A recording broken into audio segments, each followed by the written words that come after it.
Tofu is made from soybeans, the seeds that grow in the pods of the soybean plant.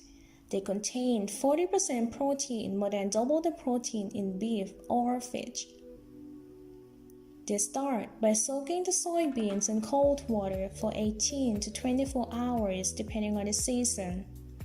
In winter, beans are stored in outdoor silos and take time to warm to room temperature. Here's what the beans look like before and after soaking. As they absorb the water, they double in size and soften up a bit. The bloated soybeans go onto a conveyor belt where a rotating device transports them to a crushing machine. The machine crushes them into a thick and grainy soup of soybean milk and pulp. It does this by forcing the beans through a filtering screen. Next, they transform the soup into a paste by heating it in the steam cooker for 3 to 4 minutes. Then, it's into a centrifuge machine.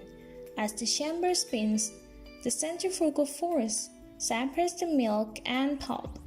The milk passes through a cone-shaped filter, while the pulp, called soy meal, sticks to the sides of the chamber. The soy meal goes off to be sold for cattle and pet food. The milk stays behind to be transformed into tofu. Still piping hot, it goes into a coagulation tank to be thickened into curd. But first, they add different herbs and spices because this batch will be sold as flavored tofu. Then they add the coagulant magnesium chloride along with water to activate it.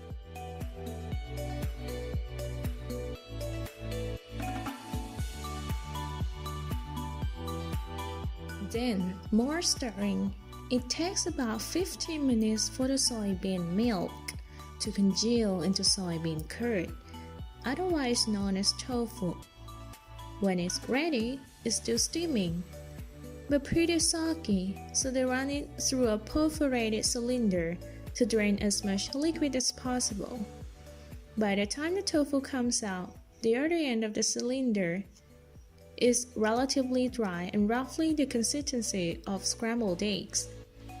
Now, it can be processed into those familiar blocks you buy at the supermarket.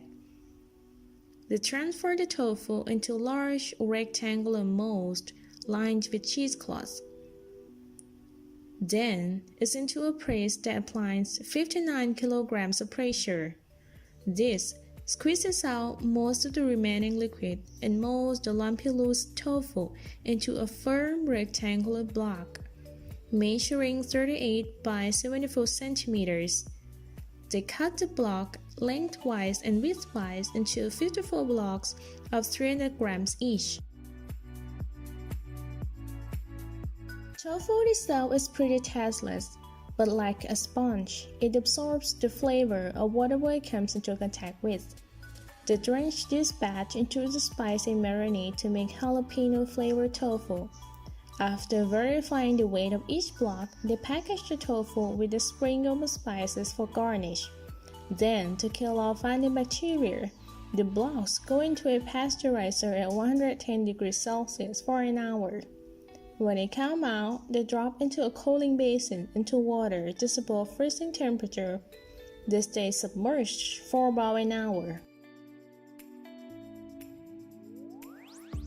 Tofu comes either pre-flavored or plain. It also comes in different textures. Firm tofu maintains its shape in soups and stir-fries, while soft tofu and silken tofu are ideal for blended dishes and desserts.